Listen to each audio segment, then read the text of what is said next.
Dan juga ketika dikatakan misalnya salah satu ciri kiamat misalnya adalah ketika orang-orang tanpa malu untuk melakukan zina di muka umum. Zina ini selingkuh ya? Bukan hanya selingkuh. Bukan hanya selingkuh. Dan aku melihat itu difasilitasi banget sama media sosial. Iya. Artinya ketika kata-kata nggak malu itu karena contoh kayak gini ya. Zaman aku dulu, aku lahir tahun 80-an ya. Aku ngelihat pornografi itu susah banget.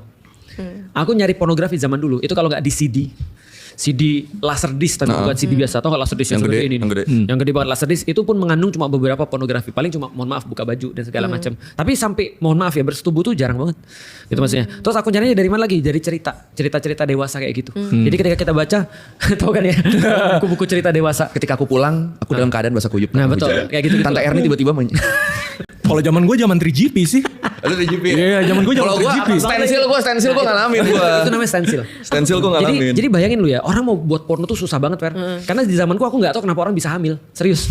Karena nggak tahu, aku Ya, nggak Indonesia sex ed tuh emang Iya, bener. dulu. ada edukasinya. Heeh. Bahkan ya di zaman dulu, lu tau nggak orang-orang menyebut buku porno tuh seperti apa? Buku porno adalah ketika pelajaran biologi terus ada Oh kelamin iya laki-laki. lagi. Iya lagi gue pas sekolah. Kelamin perempuan. Nah sekarang itu ya orang-orang kayak berzina tuh kayak free aja gitu maksudnya.